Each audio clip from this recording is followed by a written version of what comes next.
Right, good morning, everybody. I'll call to order the meeting of the Coastal Resilience Advisory Committee for Tuesday, March 14th. It's 10:01. This open meeting of the Coastal Resilience Advisory Committee is convening by video conference pursuant to Chapter 20 of the Acts of 2021, as extended on July 16th, 2022. This meeting is being recorded and all attendees are participating remotely via Zoom, as posted on the town's website, identifying how the public may join.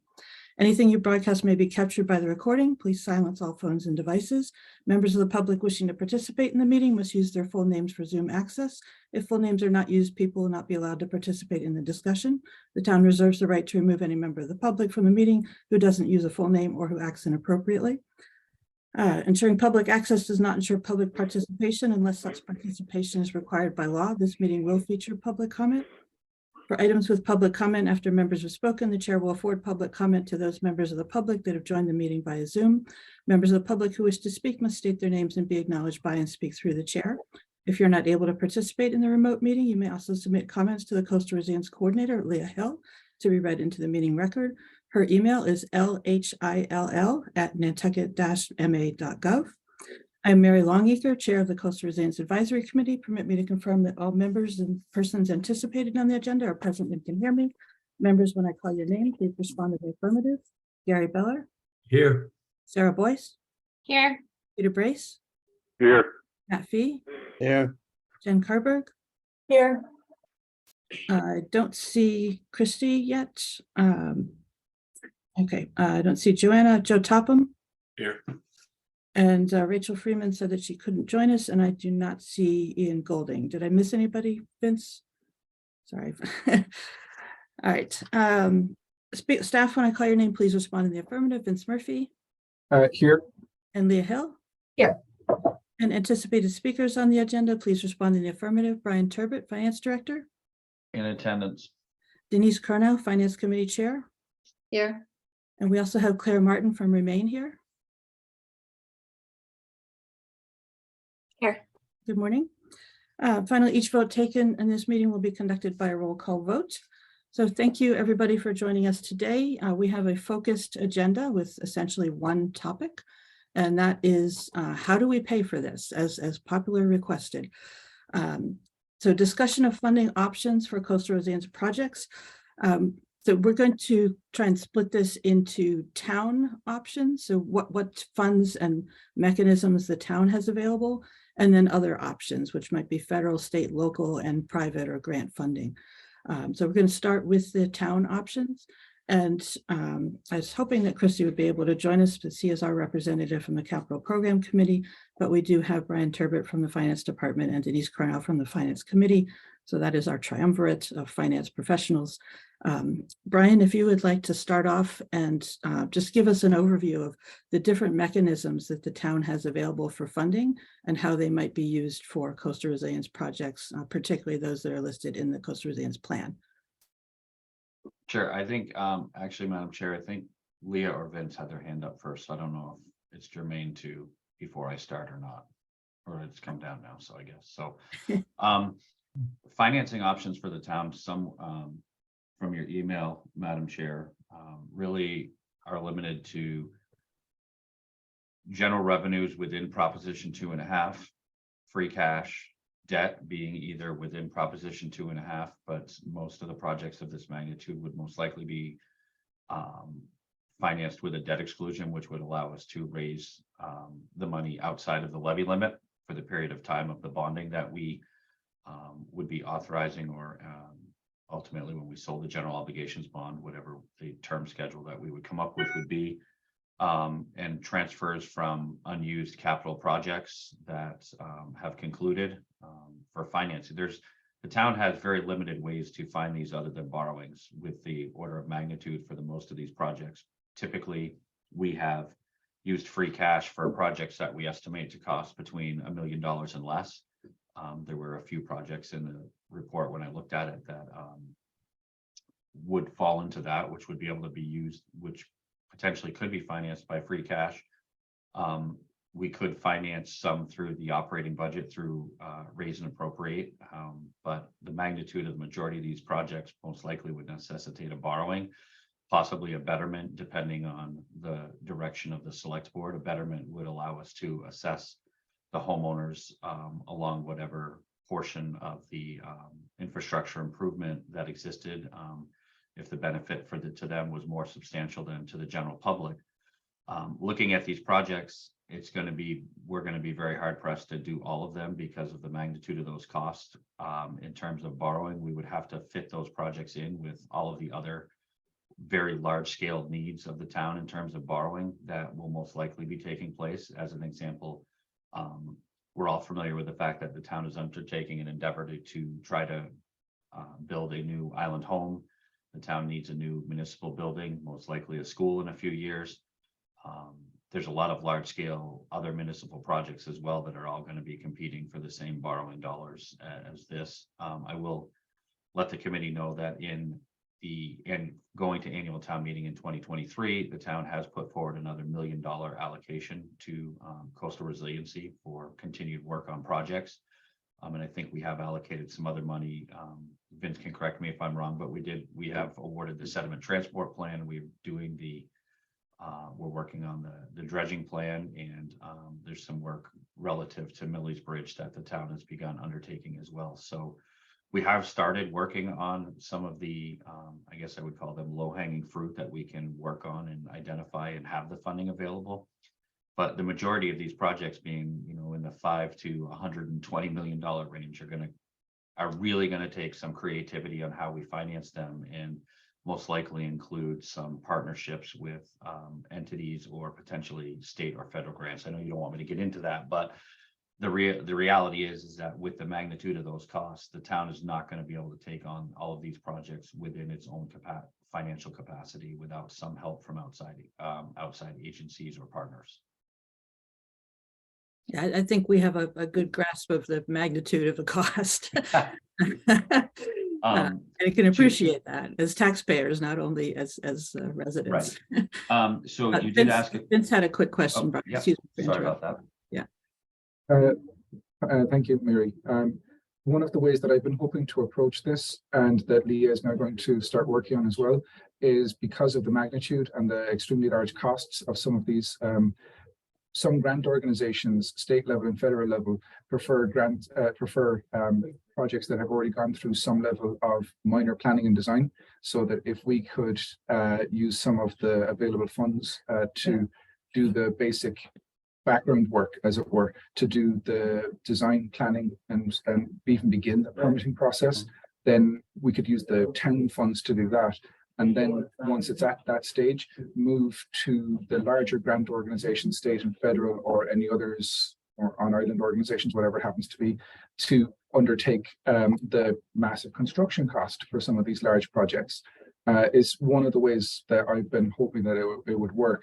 And the question is, and that we don't really have a solid answers, we understand that there's a price tag on each project. Some of them are, say, in the 5 to 120 million, as Brian said, that is a fact.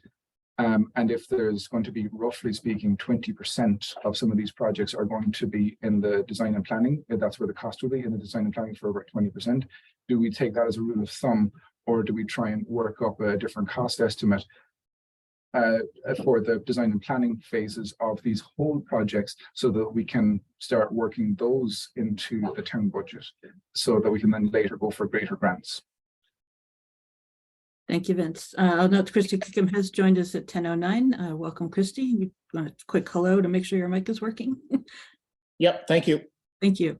So Brian, I think back to you.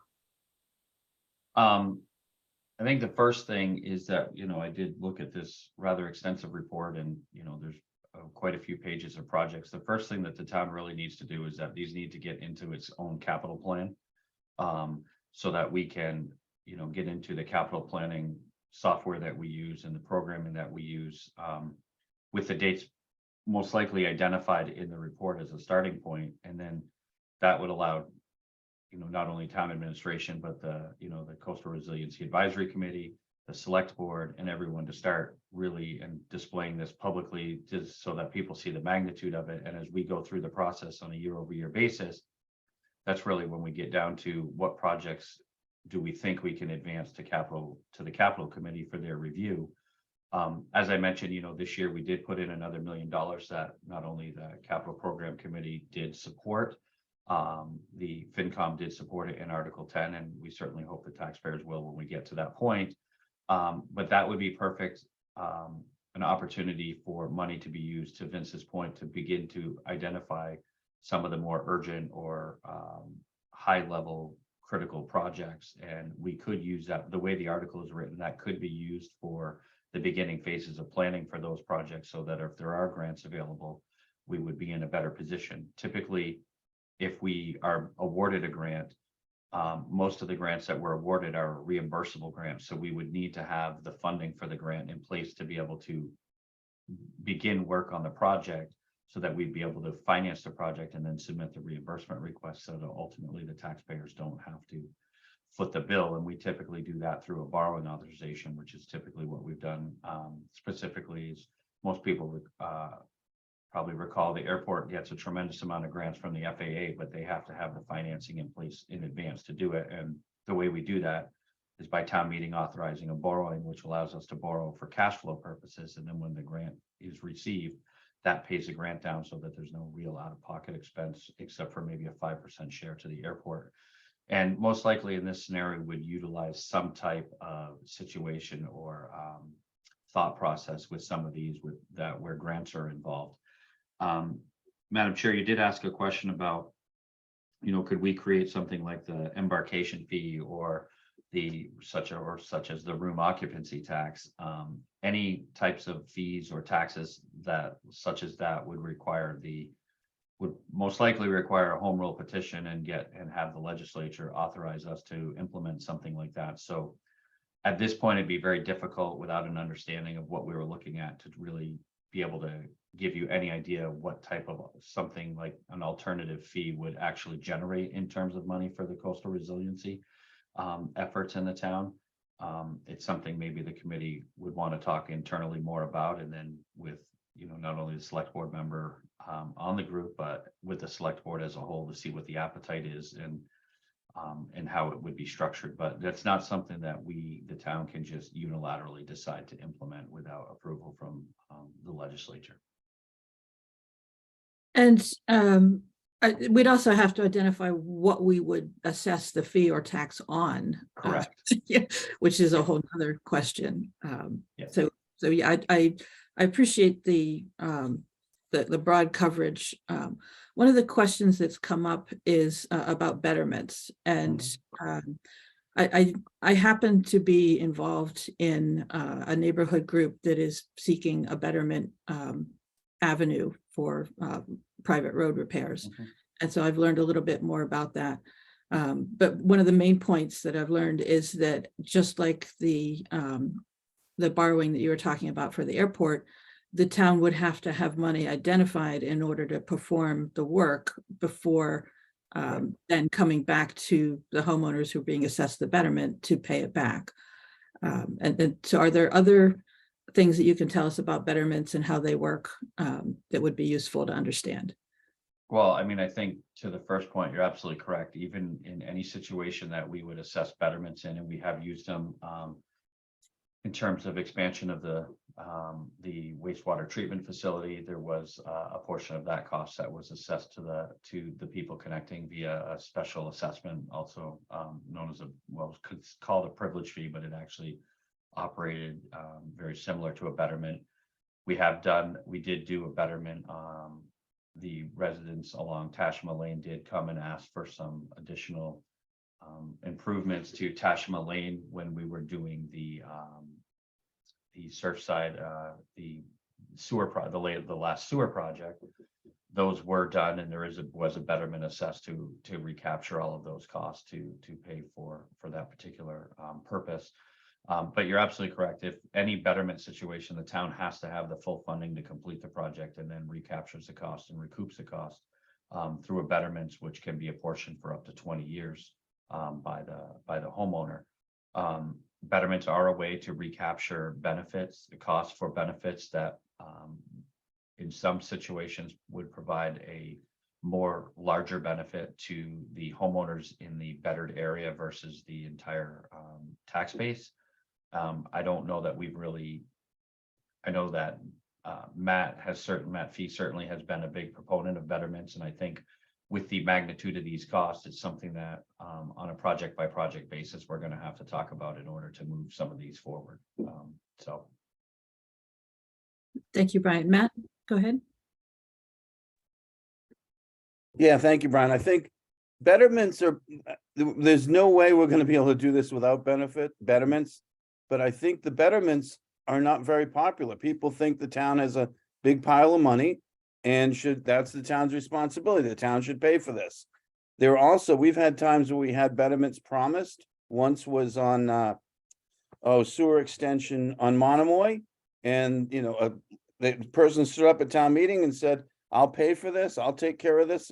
And when it came time to implement betterments or have him pay, the select board, flip-flopped and didn't charge the guy.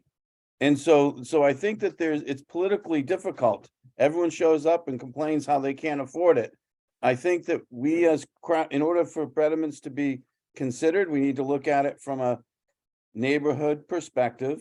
I think we should be looking at the benefit that accrues to that neighborhood and charging as much as we can, because that will enable us to do more projects more quickly.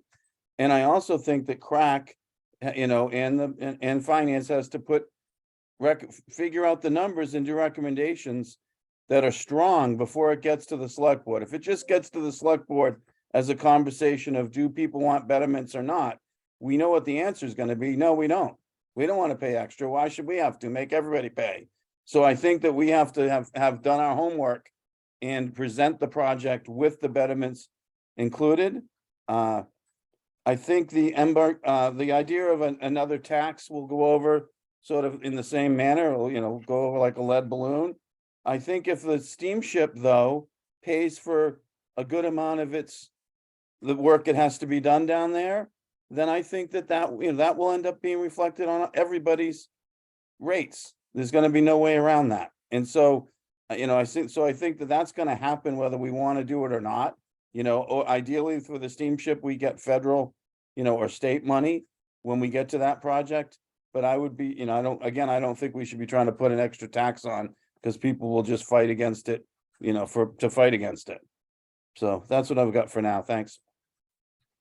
Thank you, Matt. One more thing that I have experienced on the betterment subject, and this is certainly not the only topic of conversation, is that people have different perceptions of how much they're actually benefiting from a betterment.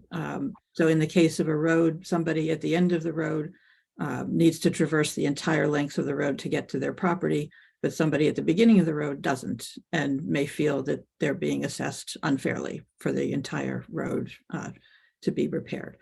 So that it gets into some very divisive concepts. The other thing about betterments is that it's not 100% agreement. The project can move forward under a betterment with only a certain percentage of the people affected agreeing to it. Brian, maybe you have more details on that. We haven't done, the last one was Tashima, but I believe that once we hit more than 50% of the I think we've used frontage in the last ones. Once we've hit the more than 50% of the frontage that would be assessed, then we can move forward. And I think in one particular situation, which we're still discussing, I think that there's a small group of homeowners that would like it and others that have not weighed in on whether they would like it. But you're correct. Once we meet the minimum threshold to request to the select board and to begin the process can begin, and some homeowners who may be opposed to it would ultimately be caught up in it, because we can't pick and shoot. We can't pick people out who were not interested in doing it. It's all or nothing once we start it. So. And Matt, we'll get to you in a moment. The other question I have is, can the betterment be imposed upon the group by the town? So in the case I'm involved with, it's voluntary. We're seeking it from the town, but can it go in the other direction? Well, I mean, sure, because if you look at sewer betterments are essentially imposed when you connect to the system. I mean, there is a mechanism that where you're connecting, you assess the betterment, but there is a process for the board to better properties and do that, and ultimately homeowners in that area would pay for it. So, but I think to Matt's point, I think betterments have been kind of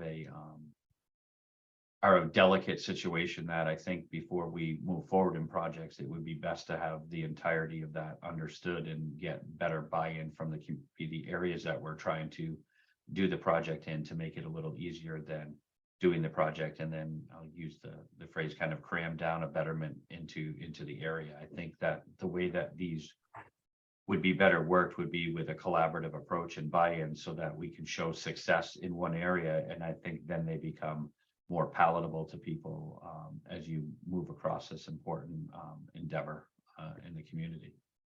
Thank you. And that's actually the next question that I had was, supposing, for instance, in the Costa Rosanes plan, we have, 40 projects, but many of them are very location specific. Mhm. Supposing a group that was specifically, targeted for a particular project came forward voluntarily and said, we'd like this project to go forward. The town could pursue that under a betterment scenario. I mean, ideally, it would be much better in my mind as we pursue these to have buy-in in the area that we're working in versus, I hate to say heavy-handed, but doing it more unilaterally without buy-in, I think is not going to make future possibilities to do this very successful. Thank you. Matt, back to you. Yeah, a couple things. We'll do a road first. If you were doing a road betterment, it's usually cheaper for the homeowners to fix the road to town standards themselves, because they don't have to pay prevailing wage, et cetera, and then give the town the road over to the town. If they don't have enough funds to do that, or can't borrow their own money to do that, then the town, or if the town is doing a project like Tashima, they benefited slightly because the town already had the work being done. So it was a good time for them to do it. Otherwise, it's cheaper usually to do it on your own. These lots, doesn't matter. The argument, what you explained with some people saying I'm closer and I'm further, those are all the different kinds of arguments we get to say, put it on the tax base and don't charge us. The reality is, if you have a subdivision, a development, the prices that everybody paid for their lots, when that originally happened, reflected how much was put into the road. If the road was done poorly, there was less put in and you paid less. If the road was done well, you paid more. So it's already baked in or not baked in to the price. And people forget that because they're trying to get their own benefit. I think the idea of working with with the communities, with the neighborhoods is really important. And you can somewhere like pick on Baxter Road, you could charge more for the front end, a little less for the next row in, a little less for the ones further back, and get everybody on, and do it that way. So the people who are getting the most immediate benefit would be paying more. And there's a way to taper it that you could make it as fair as you could.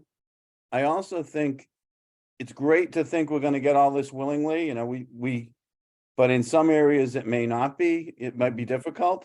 I think at that point we go in as a town and say, this is what has been recommended. This is what we will do. Here's how we're going to pay for it. This is the town's contribution. This is the neighborhood's contribution. You have until here are the other things we'd like from you. You have until day X to get on board. We'll work with you. We'll explain everything. This is why it makes sense. But you have until day X, and then you're on your own, and then we're out because we've got 10 other of these piled up. We can't be spending, or the town can't be spending, years and years on each one. And so if I could wave a magic wand on some of the stuff we've already dealt with, I would have put a drop dead date to it and moved on. This can't go on like it can't drag on like it sometimes does here. And the only other comment, we were looking at numbers for Matticat recently. In the back of the envelope, if we bettered X amount of people in Matticat, it wouldn't have cost them very much to get half or 3/4 of that project done. I think it was raising the roads and doing something at the end. And just back of the envelope, if we did it that day, it was going to cost, $500 a year for 20 years, and it would have paid probably half of that project. that gets Mattakit, that gets them some protection in some roads very quickly. Whereas if they wait for the federal government to give us money or for the town to get the work done, they're gonna be waiting forever. So I think that we have, I think there's an advantage to the betterment system. Look at the bike paths that are, that jump the queue because we've gotten money. The same thing's gonna happen here. We can get all these things lined up, but we're gonna have to find the money. So the ones that are willing to do that are gonna be worked on more expeditiously, I would say. Thank you, Matt. There's a couple of things I want to come back to in what you said, but let's go to Denise, who has her hand up also. Thank you, Madam Chair. I think my only point would be that completely agree with what's been said so far. Secondly, I think it's more palatable for people as they get assessed to betterment if they see this grant was applied for and this is coming in, this is coming in, this is coming in, and to close the gap, we're going to do a betterment rather than to say, let's only betterment is our, and I realize we're not saying that betterment is our only approach. And I just think that people will want to see that every possible funding option has been exhausted. And now me, the individual, also has to pony up some funds. Realizing that timing is always different on all this stuff. And to Matt's point, getting it started and getting it going.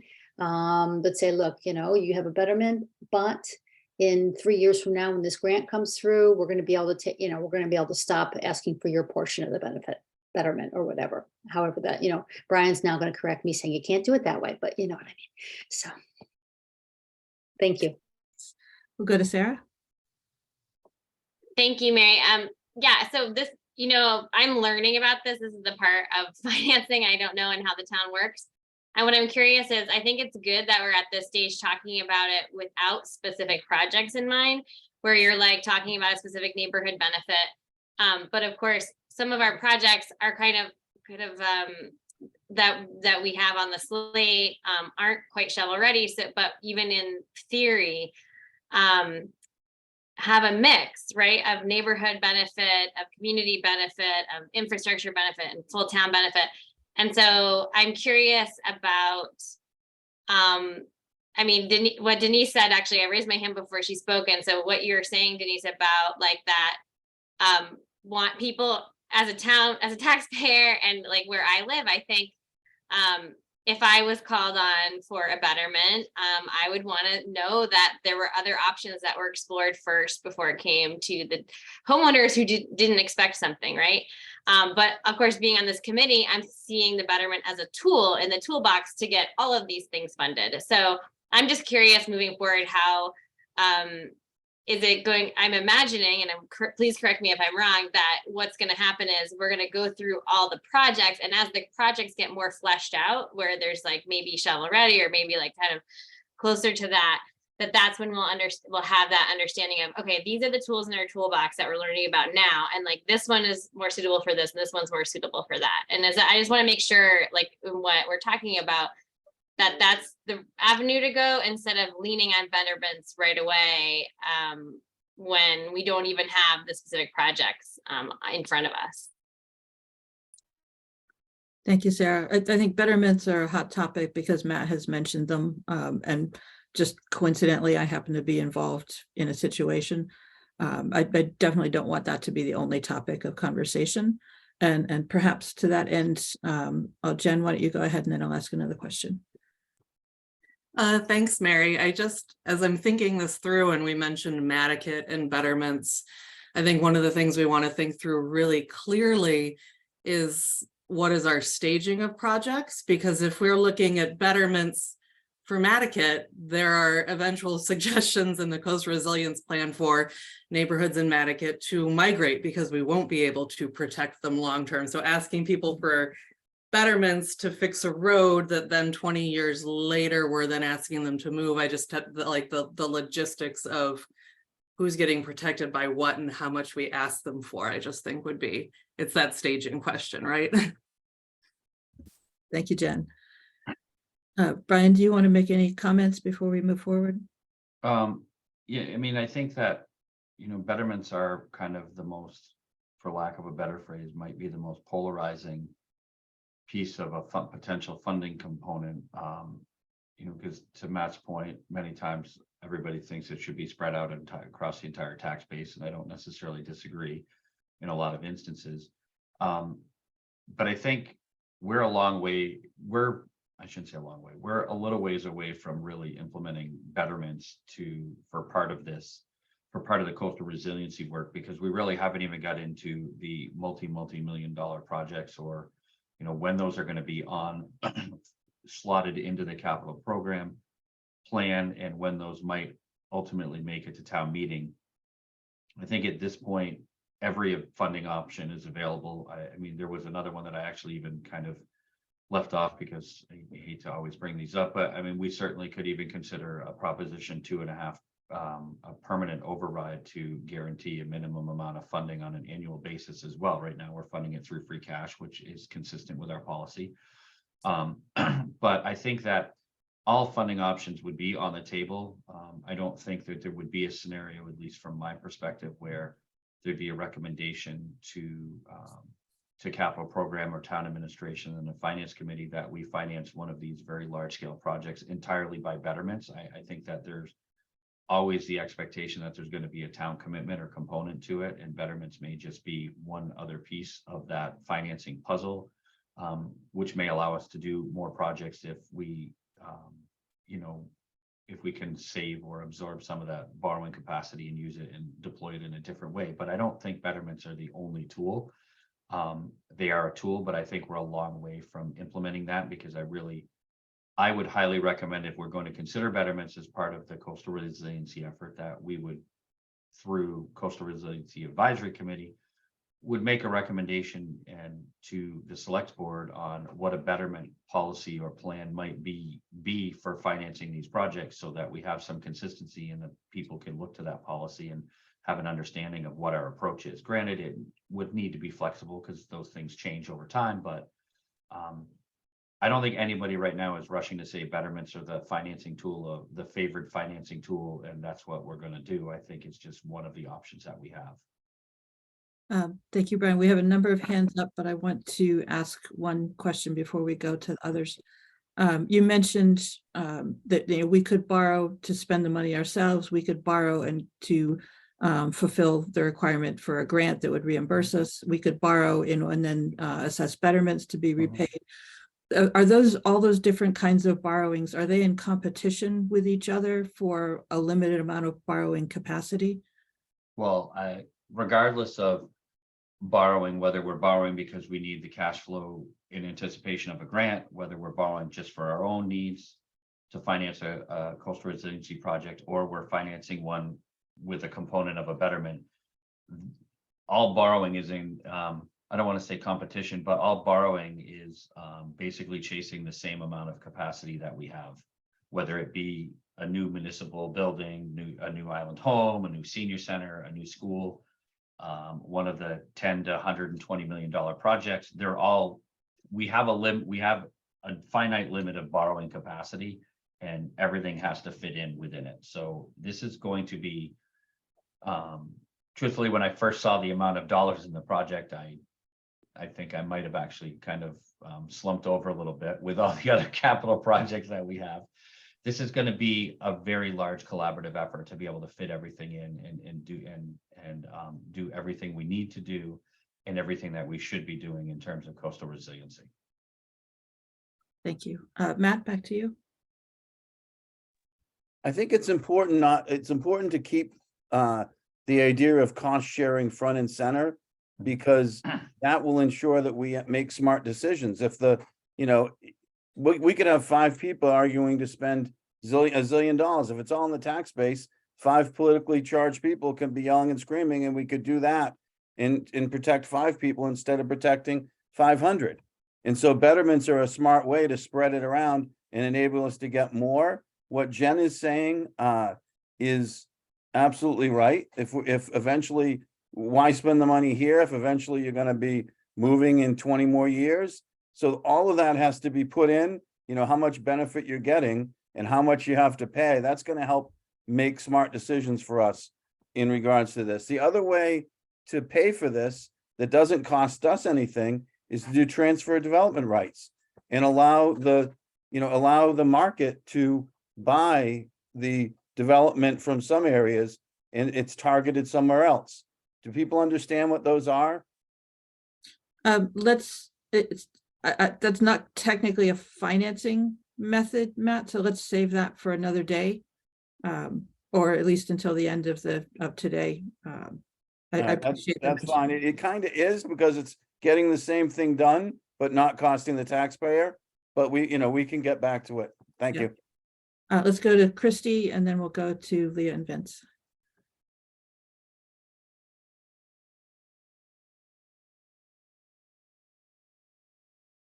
Sorry about that.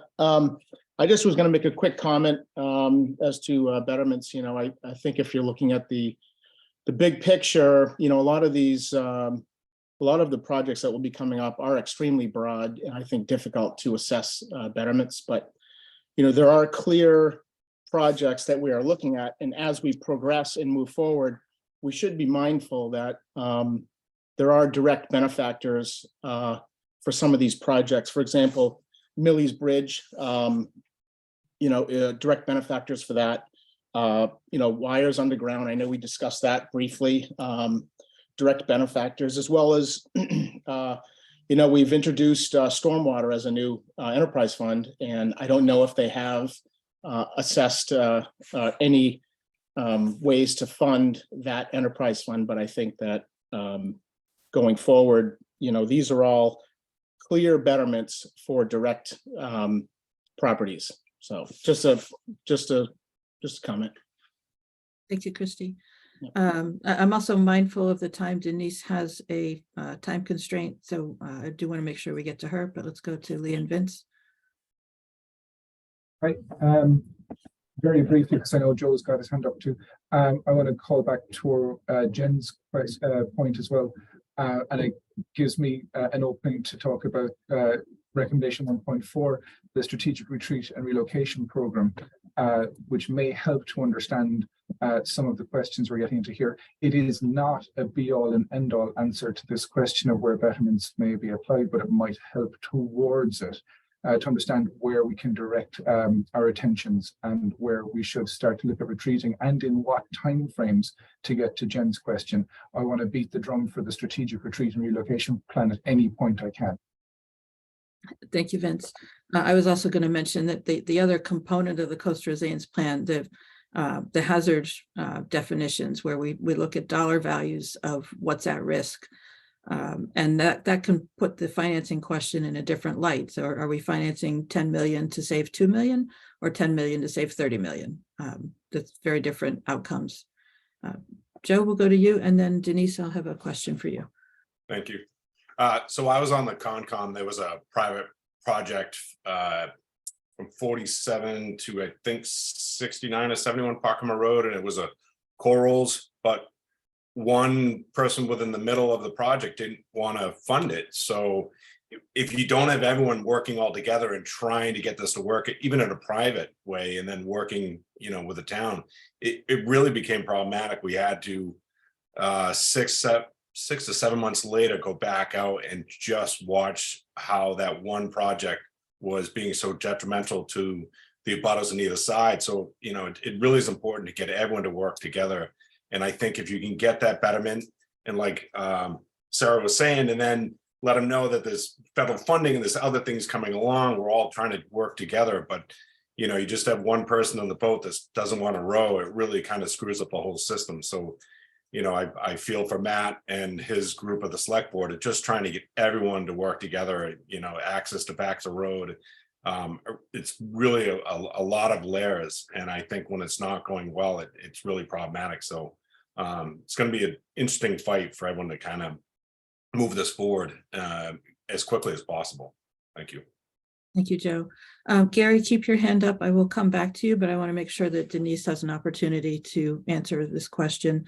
And that is, Denise, when things come to the Finance Committee, are there particular values that you're using to evaluate a proposal to say, yes, this should go forward, or no, this shouldn't, or particular things that are well matched or mismatched?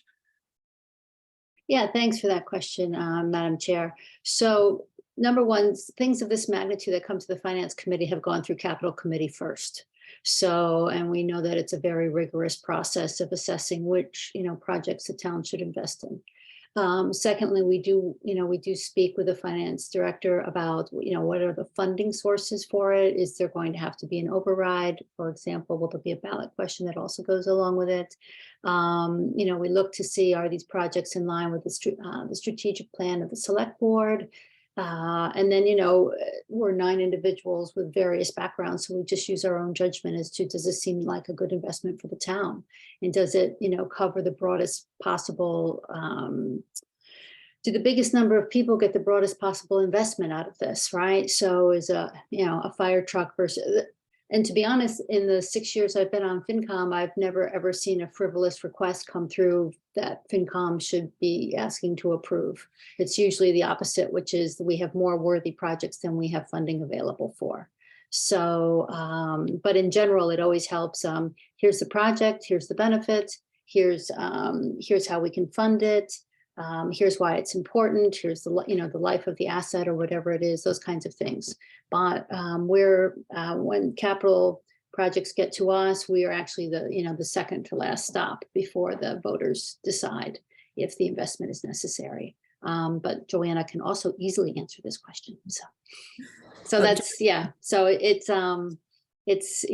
no one's perfect, but a team can be here, and it's really a team effort to see how the town invests its limited funds. And thank you, Denise. If there is cause to turn something down, do you have any examples of why something might be turned down, or I should say not recommended by the finance committee?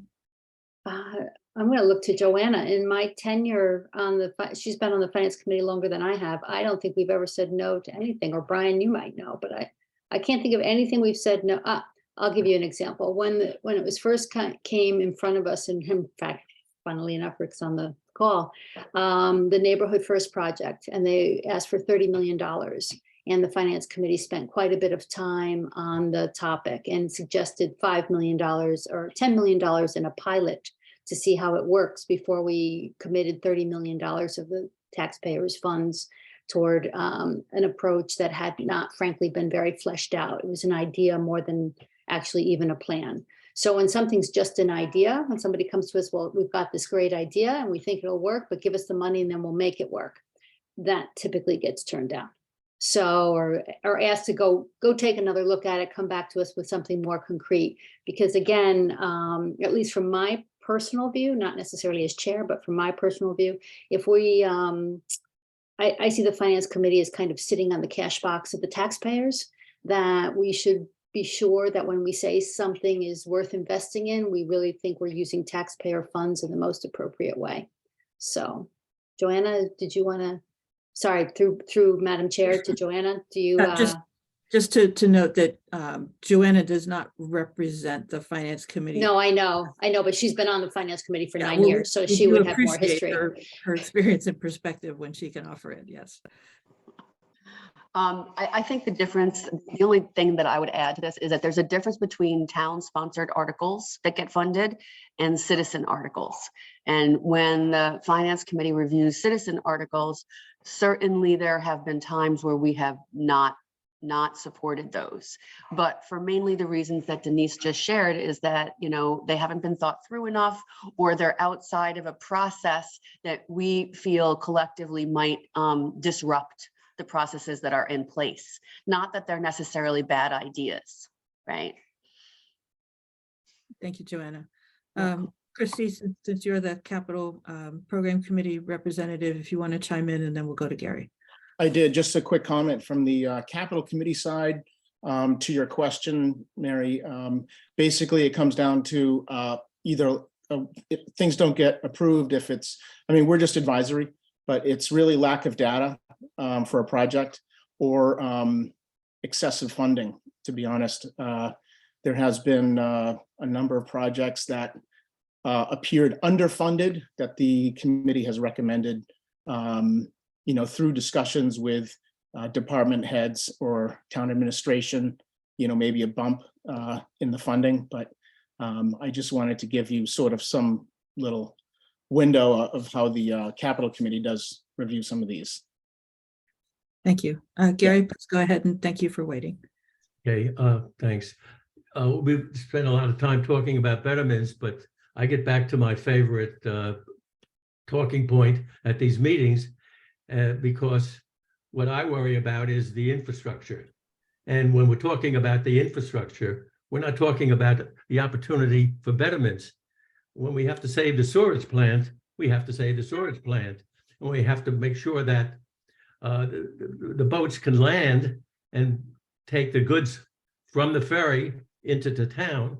That's once again infrastructure spending.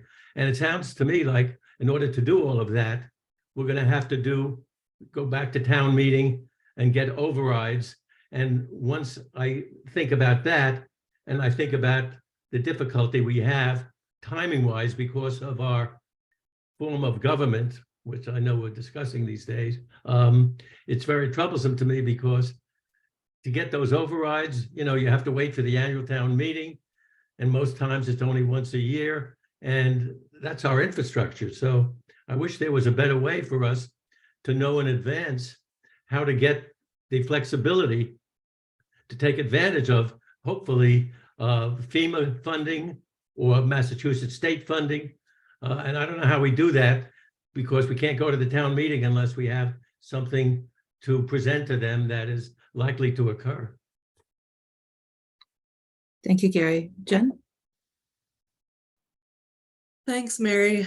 Gary, you kind of kicked off a comment I've been waiting to make till the right time. And one of the things that I've been wondering about is how we as a town maybe look at building a relationship with one of the many consulting groups in Massachusetts that make it their job to apply for those kinds of funding, that watch those funding opportunities, know what our projects are, and are at the ready to put together project proposals and do the work of applying for that funding. And when you build that kind of a relationship, a lot of those consultants will go after that grant funding kind of just as part of their relationship with the town, and then they get the contract that they end up paying, we as a town pay them out of that grant funding to end up doing the project work.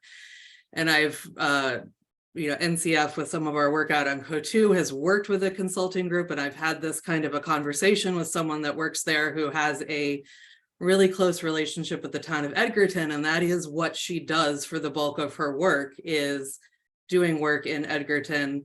She has all of their projects that they want to do lined up from various stages, from that initial data review to doing the project planning to doing the permitting. And when a grant opportunity comes up, she's automatically in there applying for the town on the behalf of the town of Edgerton.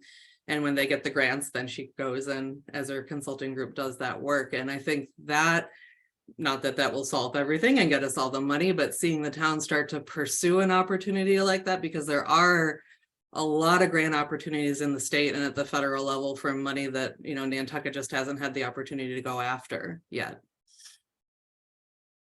Thank you, Jen. Joanna? Thanks, Mary. Yes, I have sort of three thoughts that I want to share. One of which is that I do think it's incredibly important for us to come up with some sort of saving mechanism for the town, and that we start to put money aside, right? So that we can be prepared. Sorry, the dog. Rosie, shush. So that we can be prepared as projects come about, because I've seen this go awry in other areas, right? Where we don't have cash on hand when an opportunity comes about. And it could be something like there is a grant that we want to apply for, but there has to be matching funds and we have to show that we have matching funds. So I want to encourage us to come up with some sort of saving mechanism. I also think that, to Jen's point, we should be developing a list of potential grants, right? So in sort of grant work in general, one of the practices is to have a grant calendar where in advance, you've sort of vetted 25 different agencies, what the criteria are, and you have a calendar of opportunities that are coming up, and you apply for this rolling calendar of grants. We should be able to do this and have this available and at the ready. And then the third thing I wanted to talk about, and I spoke about this a little bit last year when we had our retreat with Arcadis, is coming up with some sort of investment credit, right? Where we could take money from Nantucket homeowners and invest that money in some of these projects, right? So actually myself and Ken Bogrand spoke to some people and kind of researched this idea, and it has been done. And I think that, maybe having a small work group or having a group of people who are interested in these sorts of financing mechanisms would be really helpful to the committee. Thank you, Joanna. Sarah? Thank you, Mary. Yeah, I want to echo Jen's point about the consultants. So just in the work that we do, this is widely used. It's not, and another huge benefit to having a relationship with a group of consultants that will write the grants that they would like to pursue themselves is that they write the grant and the budget with what they are already capable of doing.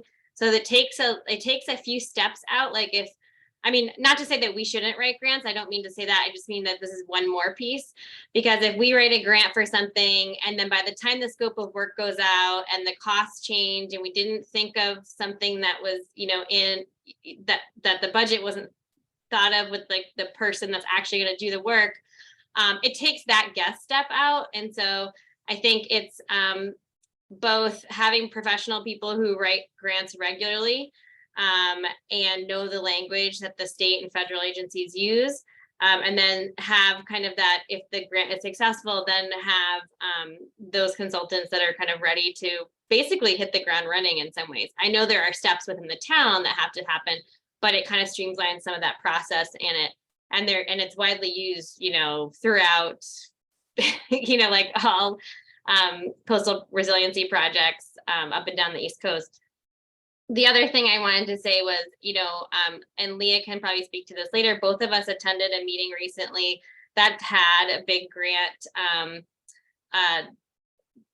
basically a calendar. If not a calendar, it was kind of the best thing about it was that it was a workshop that talked about all the different types of grants in this realm, both state, regional, federal, and it had representatives from each of the granting agencies, and they were required to kind of make their slides comparable so that you could kind of compare, okay, which ones are for municipalities, which ones are for nonprofits, which ones prefer collaborations, which ones are for stormwater, which ones are for, so it was, I had the dates, but it was definitely also very specific about what each grant was geared towards.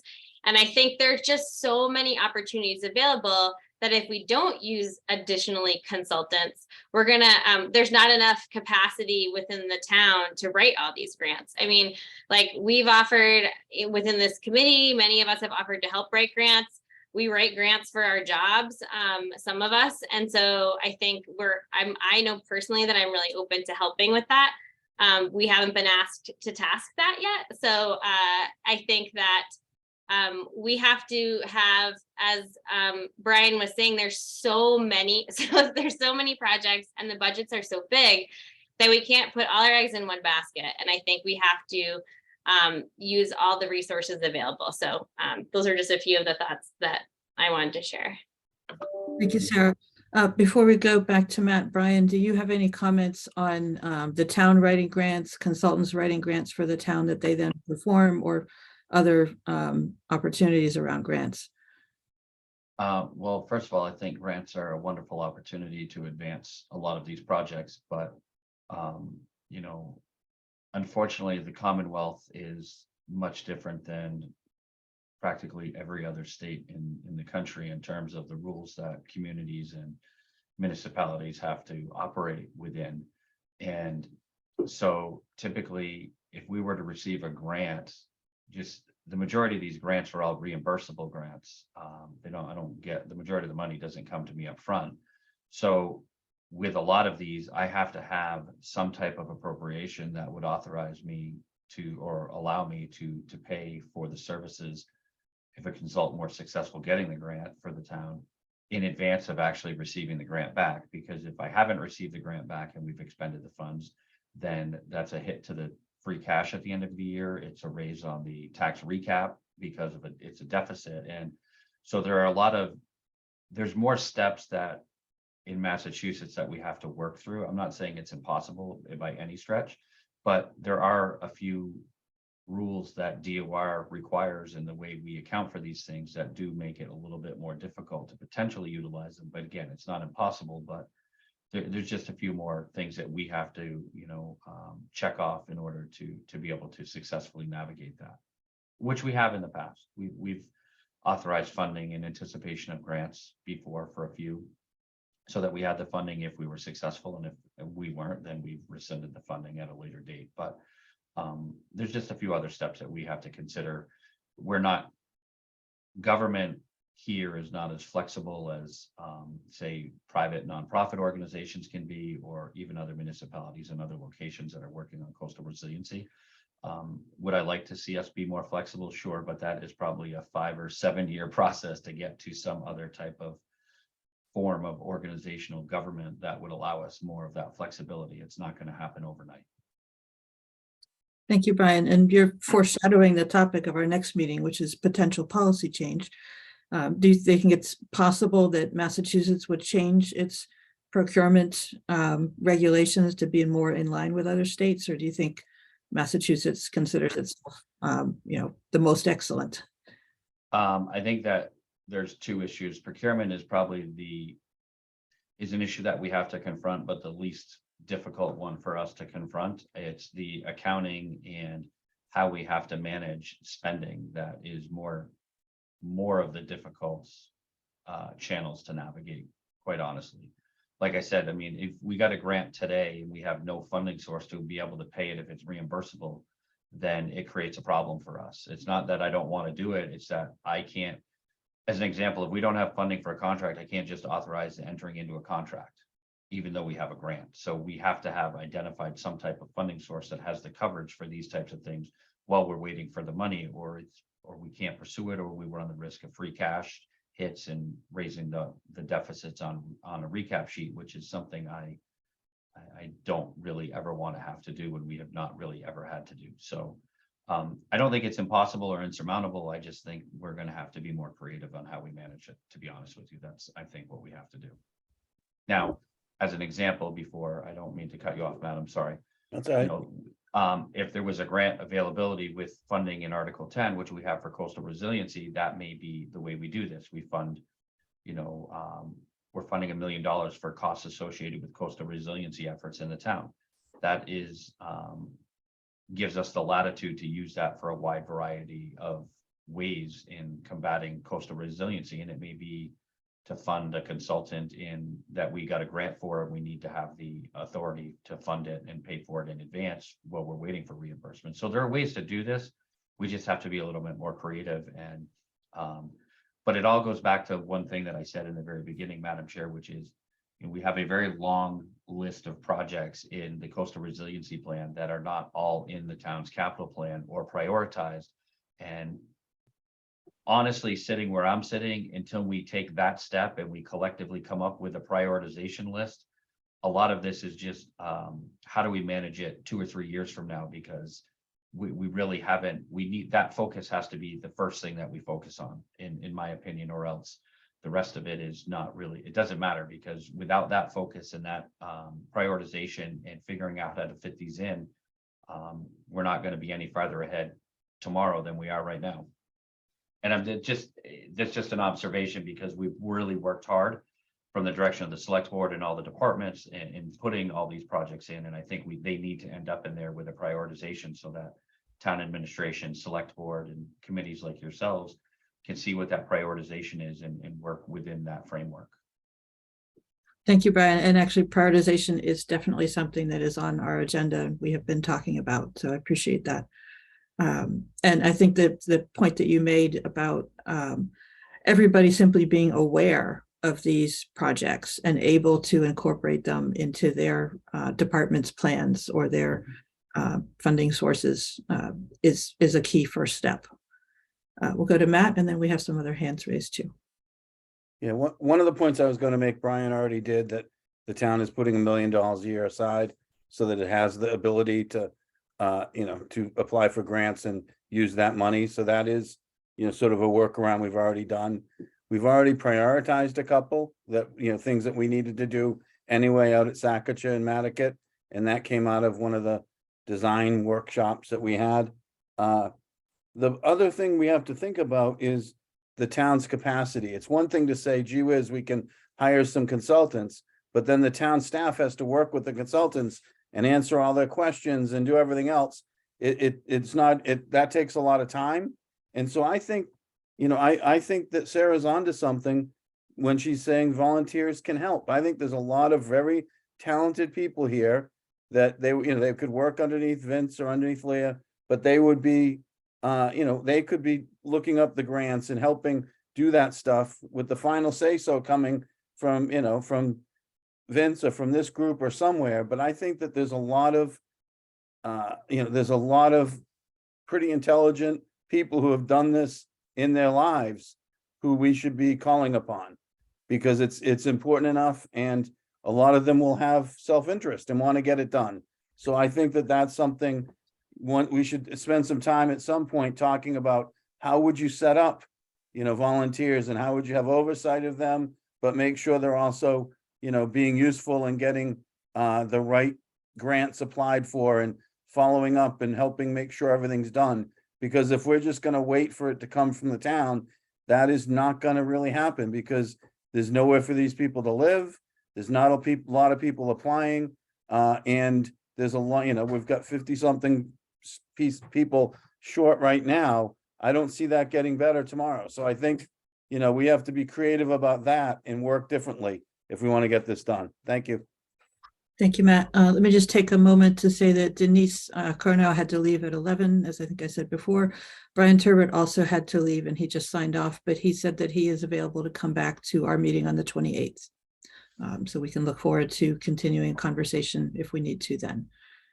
Peter?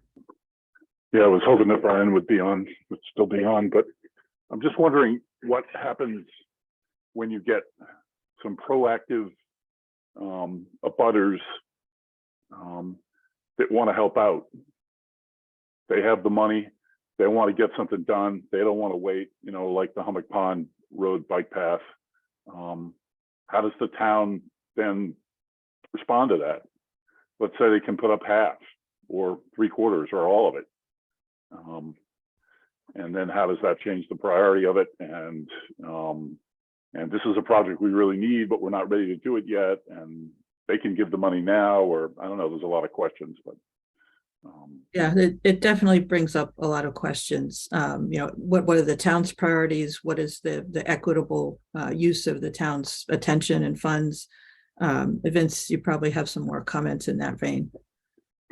Thank you, Mary. That is exactly why I asked Leah to raise the hand, because Pete brings up an excellent point. This does happen, and does happen slightly more regularly than people might imagine.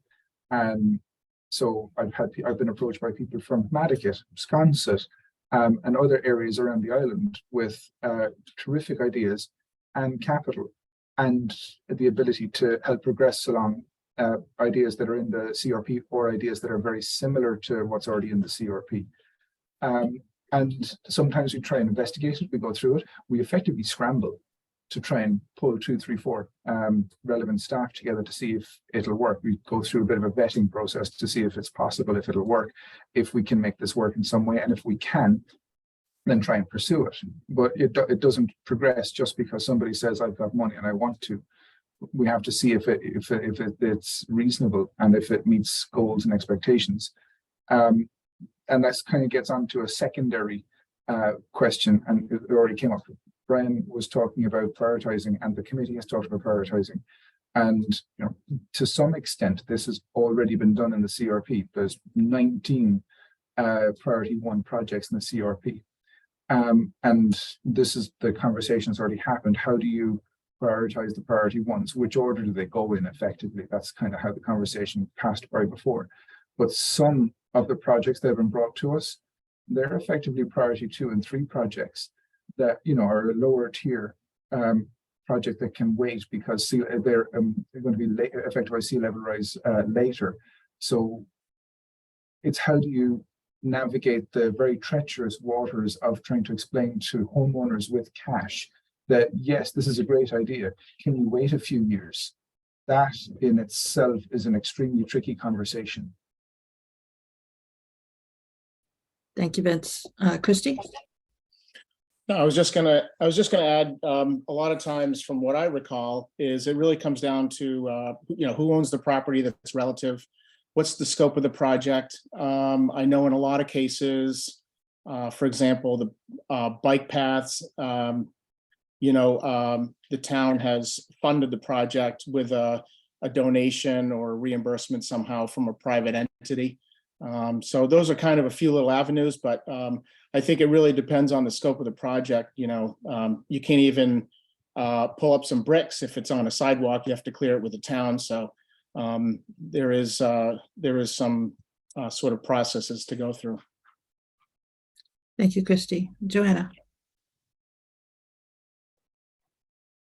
So through my work with the Clean Water Coalition, what I've recently seen is that some of the homeowners associations have been able to deal with some of the stormwater issues by working directly with the sewer department and David Gray and purchasing some improvements to those sewers in their neighborhoods.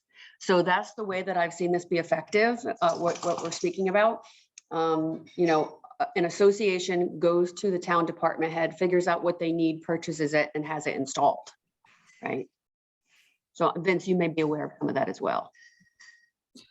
Yeah, and there are certainly opportunities where that makes perfect sense, and it's great to get something done. A lot of what we talk about is planning and preparing, and it's really nice to actually see something get done. But there is a real risk that it becomes pay to play, that the only people that have things done are the people who can afford it themselves. Yeah. Or that the people who have a willingness to pay now alter the town's priorities by taking up staff time, by meaning that contractors are not available to do other work. I take Matt's point, for instance, about, privately paying for paving a road. Well, if the contractor is not available for a town project because they're working on private projects or vice versa, we're in a situation of scarcity in many regions. And, that's the unfortunate truth. So we do have to be mindful of, keeping the town's best interests in mind. Yeah. I agree. But at the same time, appreciating any help we can get. Right, at this time, we do have some members of the public in attendance. This is a single focus meeting, so we're not looking for public comment on items not on the agenda, but I do want to offer the opportunity for the public to ask questions or offer comments on this topic. And if there's anybody here, just go ahead and unmute and offer your comment, please. I'm not seeing any. We will make the same offer at the end of the meeting. So we have had a number of people who had to drop off. We no longer have Claire Martin from Remain with us. Let's see, the one thing I hinted at, but again, just want to bring back the risk analysis that was done as part of the Coastal Resilience Plan. I think that should be a key component of any discussion about funding, because it's what are we getting for our money? What risks are we avoiding by focusing on a particular project? And if that is a low dollar value risk, that should be part of the conversation as opposed to something that is a high dollar risk. Gary? Just wanted to follow up with something that one of the other speakers previously has said. And that's really a question for, I think, Christie. So we have our CRP, but it's not been combined with the town's long-term capital planning process. So is that something that should be done in the near term, in the near future? Because the capital planning committee, is busy looking at these huge expenditures over the next 5, 10, or 20 years. And we're looking at the same kind of expenditures. And right now, those two, they haven't prioritized where some of the most important things we need to get done fits into the long-term capital planning. So how do we get that done?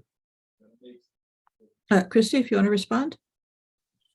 Yeah, Gary, I was thinking about that this meeting. I mean, there's so many projects, and I'm looking here, and we're funding coastal resiliency generally, but there's so many smaller and bigger projects that will eventually need to get categorized somehow, so that they could get their fair share of funding, because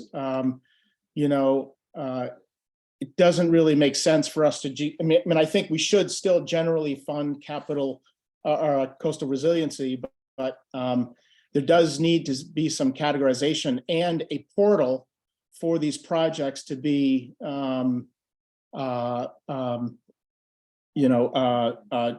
discussed. And I know Vince has a very thorough list of all these projects. And, as we go forward, my thinking is, I need to figure out how, like, where will these show up? So that we can start to really, and there might be something I didn't know, maybe Vince could elaborate a little bit on past funding, but, so Gary, it's a good question as far as, how we're going to categorize a lot of these projects and where they will fall into for the proper boards and committees and eventually the public to decide on these. Thank you, Christie. Vince and Leah? Thank you. So these 40 recommendations and the costings have been in the public realm for about a year and a half, thereabouts now. The CRP was approved just a little over a year ago, about a year and 2 or 3 months ago. And my understanding is that most of the Finance Committee's work is done by December, January each year. The Finance Committee has gotten to look at this before and trying to include elements of it possibly over time. But this is the first proper year that they've been able to have projects eligible to be included. So to prioritize them now and be able to give something to the Finance Committee, to capital planning, beg your pardon, to be able to prioritize them to see what they can take up from that. That would be very useful at this point, seeing as how the first year it is properly eligible to go through. Thank you, Vince. Sometimes we forget that it hasn't really been that long that we've had a coastal resilience plan, because we've all been breathed it for several years. Christie? No, I was just going to ask Vince if I know I think was last year the first year that the coastal resiliency was funded. Yes, it was. But well, technically, I think when the hazard mitigation plan came out, they began by funding the coastal resilience position and creating the coastal resilience advisory committee, and then funding the development of the coastal resilience plan. And so it's been gathering momentum for several years. But not in the wider sense of infrastructure. Yeah. Okay. So I just didn't know how easy it is, or Vince, if you've had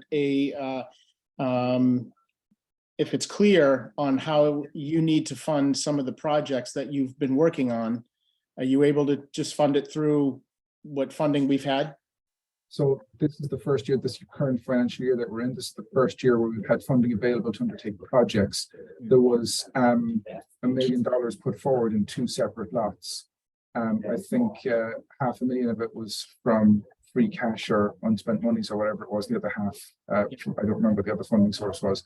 But yeah, this is the first time that we've had a year where we've had cash to go for projects. It's currently within town administration, so we have to go through town admin. We can't take it straight through natural resources.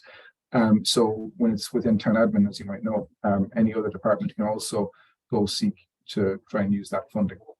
So it's not within NRD is the point. Yeah. At further comments on town funding for coastal resilience projects, I have one, but I want to make sure everybody else. Christie? I just wanted to I know we were talking about betterments and residences and private, but there's also, a lot of businesses. We just can't just forget the fact that a lot of businesses will also be obviously benefiting, but I'm sure a lot will also take part voluntarily. But we just need to keep that in our minds as we progress on, if we do look at betterments. Thank you, Christy. So Brian mentioned a Prop 2.5 permanent override for coastal resilience efforts. And I thought that was a really interesting opportunity. It creates funding that is outside of the Prop 2.5 limit, if I'm stating that correctly. And I'm sorry that Brian isn't here to clarify that. But that might be a direction that we go in eventually to make sure that we do have annual funding dedicated to coastal resilience.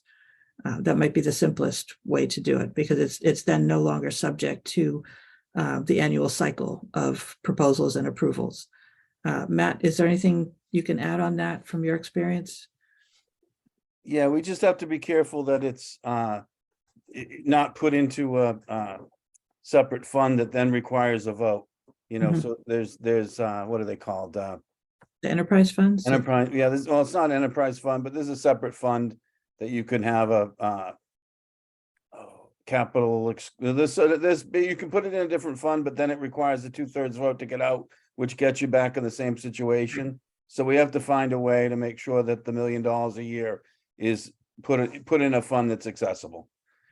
Thank you, Matt. When we talked about government, the other change that would be helpful potentially is a change so that we're doing a different type of government that we can react more nimbly. And, you know, rather than waiting for the yearly town meeting. But again, that's 5 or 7 years away, but that was something Brian didn't mention, but that could be helpful. Thank you, Matt. Joanna? I have given a little bit of thought to this. What if it was put into a fund like the Affordable Housing Trust, right? Because they can access their money once they get it for some of these exact same reasons that we're discussing. So a trust structure, in other Yeah. words. Yeah. Interesting. Yeah, and that would work, and they are required to come to the select board for anything over, you know, $100,000 or something. So Yeah. that would work too. Great, okay. So expanding the conversation to other sources of funding, one of the things that I think is an interesting opportunity is to sort of see where we can fit our projects into somebody else's scope. So for instance, the state channels transportation funding to the town through the transportation planner and the NPNEDC. And you know, some of our projects involves roads. Could we potentially have state transportation projects that also have coastal resilience benefits? I don't know the exact answer to that, but it's certainly a question we can pursue. I'm looking at the Cape Cod Commission website, and they have started running a program for low-lying roads where they're evaluating each town on the Cape and prioritizing roads that frequently are flooded. And they're using funding from the U.S. Economic Development Administration. So certainly coastal resilience measures to some extent are related to economic development, particularly downtown. So is there funding we can get, you know, through that avenue that would help us? You know, we're gonna have to look at all sources. So anybody who sees a project being funded by somebody, you know, please pass that information on to Vince and Leah. So Leah, if you want to put up the coastal resilience plan, the page, for instance, for the downtown, it lists a number of possible funding sources, and we can just take a quick look at that. We're going to have to zoom in quite a bit. So I want to go not to the island wide, but the next section, section number 2. There we go, downtown. And if you scroll to the right, and not the island wide, because simply many of them were staff time. So where is that? I think you have to keep going to the right. Keep going. There we go, funding and other opportunities. So many of these we're familiar with, the MVP grants, the CZM grants. We've mentioned, of course, the town's operating and capital budget. FEMA, BRIC, those are all programs we've talked about before. Vince, do you know what HMGP is? Listed there on the second row that's on the screen. Not off the top of my head, sorry. Oh, hazard mitigation, maybe? But no, not off the top of my head. I'll figure it out. Yeah, Google. Lee, if you want to scroll down a little bit more. Yeah, so those seem to be the major ones. Other ones I've seen, Army Corps of Engineers, they did the work on the jetties, for instance. Other thoughts on federal and state funding opportunities in particular? And of course, one of the drawbacks to that is that there's tremendous competition for those funds. Tara? We figured out what HMG. Oh, great. It's Hazard Mitigation Grant Program through. Oh, there we go. Sarah, you had a comment? Yeah, I mentioned before the program that the workshop that Leah and I both attended in February, and I can, Leah has access to everything, but I can send that too. They gave us copies of the slides, and there's the focus was nature-based community resilience in southeastern Massachusetts. So it's specific to the state. And so, I'm sorry that Brian's not here, but it is specific to the weirdness, I guess, as he was saying, of the state funding opportunities, but it includes federal opportunities that are, useful for our state. So some of them are specific to like the fiscal year 24. So there's like a culvert replacement municipal assistance grant. That's through Massachusetts Division of Ecological Restoration. So there's a few DER projects. There's another priority ecological restoration project program. There's the CZM, Mass CZM. I think that's on that list. That has a number of projects that are specific to coastal resilience and nature-based solutions. There's Mass DEP, which are a little bit more specific. But basically, there's lots of different funding opportunities, and every year there's some specificity. So there's like that culvert replacement one. The Fish and Wildlife Service actually had a stormwater. I think it was Fish and Wildlife. Anyway, I forwarded it to Vince. Like, there's tons of different grant opportunities. My concern now is what Brian said. So let's say we are so excited. We apply for like all these grants. We get all these volunteers to write grants, and we get 3 grants in 1 year for completely different projects that need to happen. And now we can't use it. Like, I feel like there's another step that needs to happen before we get too excited about grants, because I was like, let's start writing as many grants as we can. They're all due like in March and April. But now I'm concerned if a grant comes through that we don't have the funding. This is something I was not aware of. I mean, I know from my work that a lot of the grants at the state level are reimbursement grants, but that we would have to forfeit a grant that we got because we don't have the capital to pay for it. So anyway, I'm really nervous about this now that we're not ever going to get anything done. Well, there are 2 constraints, and actually I think funding is the lesser constraint because the town is allocating a pot of money every year right now for coastal resilience. And as Brian mentioned, maybe that's the source that we tap for these grants that are at least on the smaller scale, not the $10 million scale. But the other constraint is somebody has to manage that grant and somebody has to run that project. And town staff has a very long list of projects that they are currently managing. We have the PFAS issues that we have to deal with, and we definitely have road issues. The DPW has projects, and in some cases we're able to partner with different departments. It doesn't all have to be the Natural Resources Department. Park and Rec has gotten involved at Tom Nevers with the coastal resilience proposal there, and the DPW is involved with the Mattocket Bridges. And so there is opportunity to share the load throughout the town. And we love the fact that there is now not only Vince, but also Leah. But some of these projects need quite a bit of hands-on management. And so where's the staff come from for that is the other big constraint, even if we have the money. Vince, do you want to add anything to that before we go to Gary? Briefly, if I may. Thank you, Mary. So Sarah is right. The question of funding is massive, and where does that money come from if we need to match it and have the source ahead for reimbursement, which is some of the reason for some of the grant applications I've done for the last couple of years. I'm not looking at the full project. I'm looking at the start of the project, the initial bit that's affordable, the design phase, the planning phase. And that's the kind of grants that I've been trying to apply for because we have a small amount of money available through free cash, not much, but that's the kind of money I've been targeting because that's what we can match.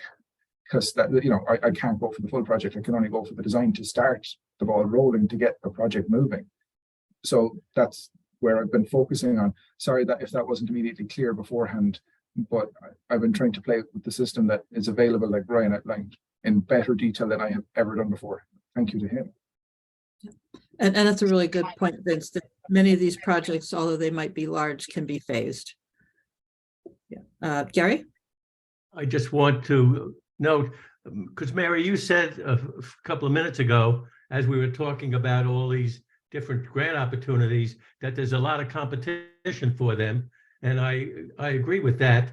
The problem is we're not competing for them because we have nobody. And so to echo what Jen and Sarah was saying before, there are a ton, when we get all these different articles about what's going on, coastal resiliency in other states around, whether it's the Northeast or the Southeast or all over the place, we keep reading about the grants from FEMA and other places, but I'm sure they've all hired lobbyists or consultants to make sure they get their oar in, because there's so much money. You know, when you think about Joe Biden's infrastructure plan, there's billions of dollars that he's talking about giving out, and we don't have a representative representing us asking for those. So there's lots of competition, but we're not part of the competition yet. And I think we really have to figure out how to get someone speaking on our behalf, looking at all these.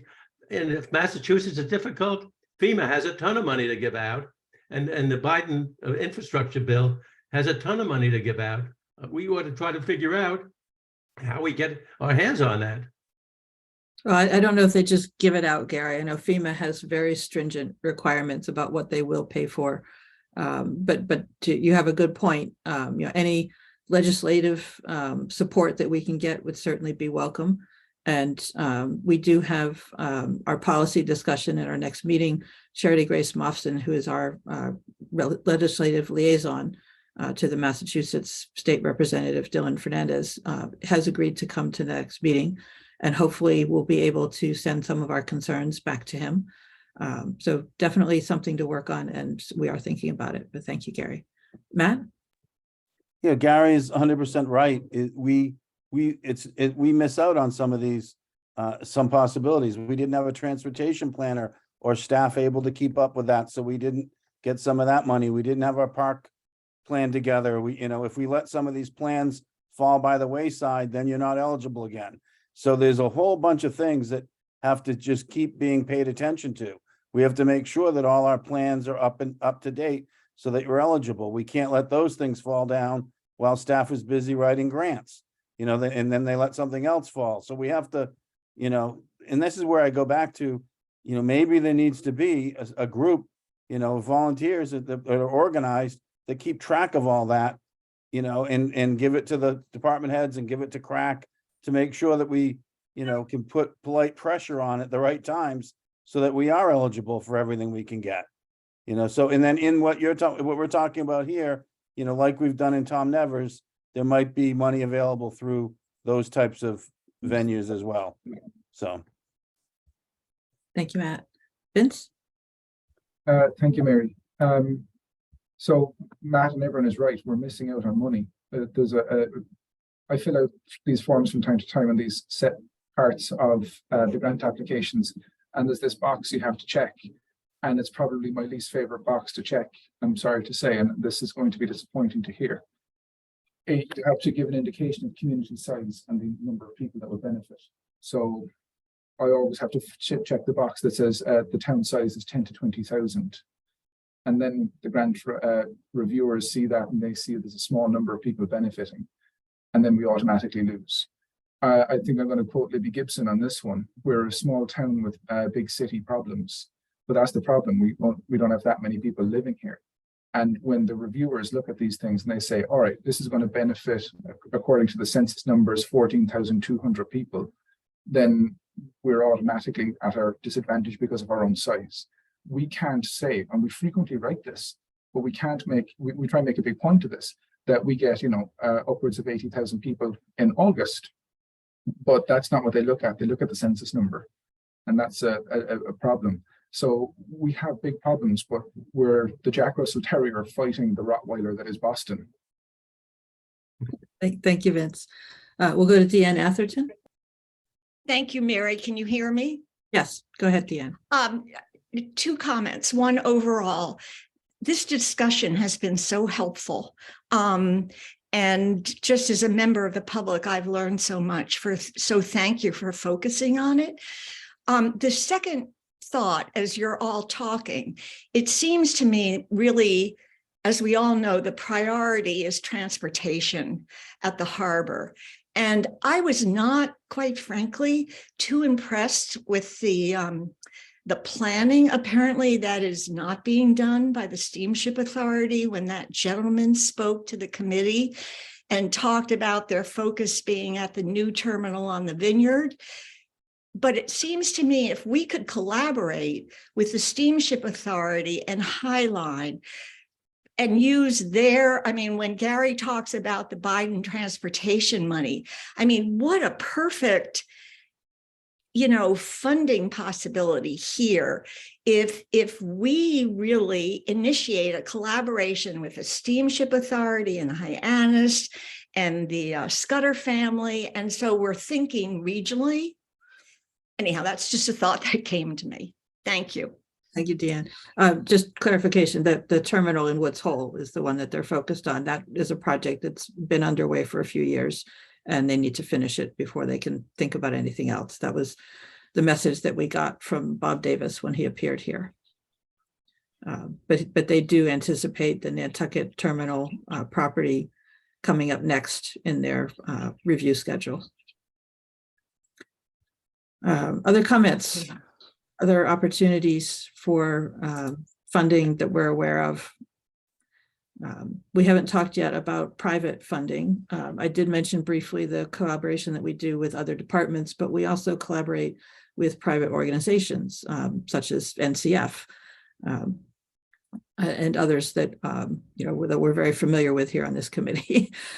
Jen, do you want to talk about how the NCF sees opportunities to advance coastal resilience in conjunction with the town? Sure, Mary. NCF is invested in coastal resilience as we see nature-based solutions available on our properties or where our properties are adjacent to town properties. We are certainly interested in partnering. That comes down to us looking for grant funding as well. We don't have the kind of coffers that could pay for this work without significant grant funding or investment. So we are often looking at grant funding opportunities. Most of what we've looked at and applied for needs partnerships. So that's why we have partnered with the trustees on a lot of opportunities.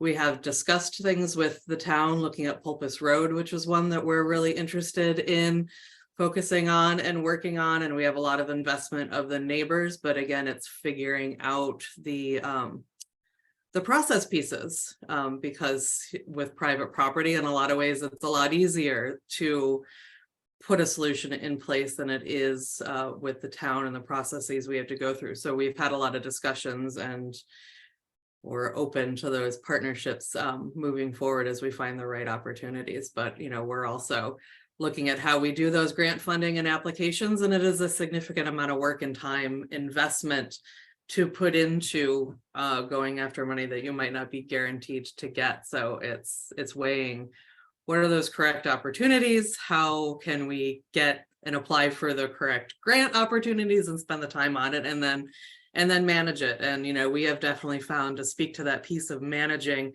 grants, even when you are working with consultants, large scale projects take a lot of time and energy to move through the data collection, the design phase, the permitting phase, and then finally the implementation phase. So it's one of those complicated processes we're working through bit by bit.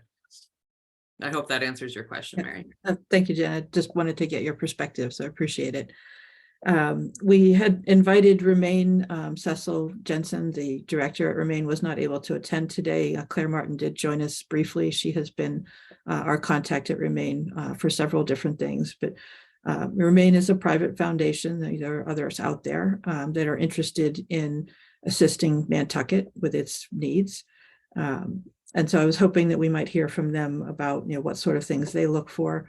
The Community Foundation is another potential opportunity for, working with them to determine if any of our needs match what they are looking to fund. We haven't mentioned is also the CPC funding, the Community Preservation Act funds. Again, I don't know how much of a fit we are for those funds, but when I see the words community preservation, I think Costa Roseans first, not what everybody thinks, I'm sure. So there are other organizations that are, and I apologize, I should not be remiss in also mentioning the Land Bank being very willing to work with the town. Our Land Bank rep was not able to make today's meeting, but we certainly do appreciate that they are participating on the committee and also working closely with the town on Costa Roseans measures that they are able to help with. So there are a lot of opportunities. We are pursuing some of them. That's the good news. There are more, hopefully, that we would be able to pursue. And I think Vince on several occasions has, asked everybody to keep sending ideas his way. Copying Leah now, of course. And, we look forward to those opportunities to collaborate. Other thoughts?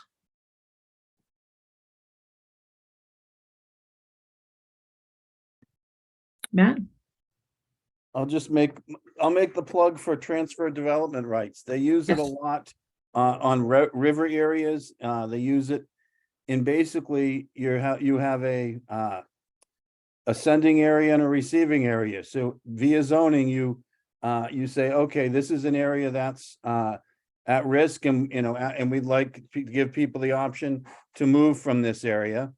And what they are able to do is sell their buildability into a receiving area. So we have to make sure that we don't upzone everything in the mid-island so there's no receiving areas left. So so someone on Hooper Farm might say, geez, I'd like to build 4 dwellings instead of 2. They might be able to buy that from someone in Mattocket or someone in Baxter Road or somewhere, and it goes on the open market. If you look at Aspen, Colorado, they have, you can find TDRs for sale. And, if you buy a TDR from someone, you can build a little bit bigger building in the area where there is utilities, et cetera. And so I think they started out originally for, I think, housing purposes, it was to protect town and country kind of in those areas. They didn't want to be bringing water and sewer 40 miles out into the country, So they started out for that reason, but now they used a lot for preservation and for all sorts of issues. Like affordable housing, you can use it in that realm. So it's something I think that we really need to consider, especially if we're serious about relocation. This would give us a chance to put density with the right design standards in the right areas at high ground, and slowly you have the market buy out and get rid of the houses in the other areas. And so it's not something we can figure out today or, even understand on a quick phone call, but it's something that we should be working on in tandem with zoning. And there are other zoning issues that aren't quite as fiscally important that we've talked about pursuing as well. And I think this should be right on that list. Yeah. So again, foreshadowing our next conversation on policy, we will have Leslie Snell on March 28th to be able to talk to us about zoning. Andrew Vorse was not available for that date, but she is.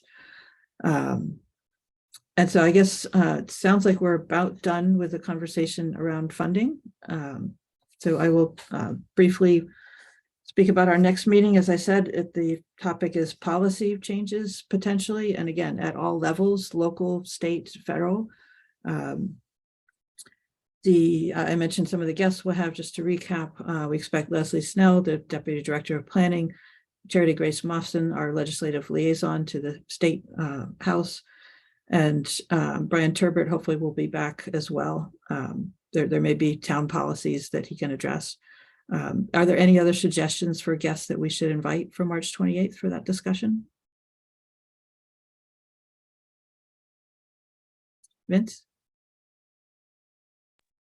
Jeff Carlson said that he can be. Oh, yes, yes, thank you. I appreciate that Jeff can come as well. That certainly can speak to some of the local regulations. We have reached out to some of the state agencies, but we don't have anybody confirmed yet for that. Any other suggestions for people that we should try to invite to that conversation?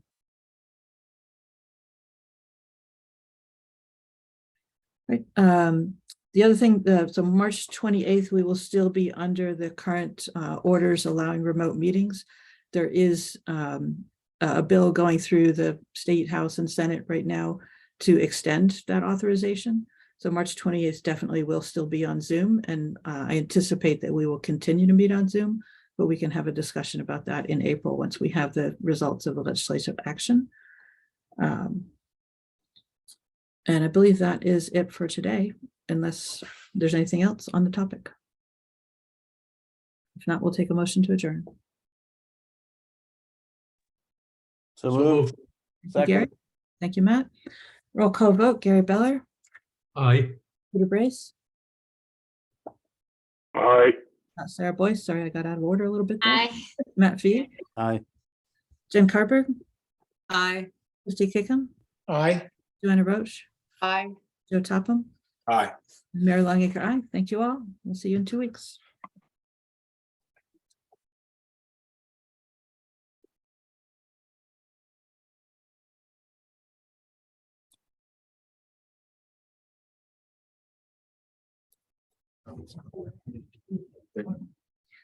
Yeah, Oh, so- Mary, can you, Thanks. is this recording stop? Can you stop the recording? Yeah. This, the other one, next one over. Just hit stop. Yes.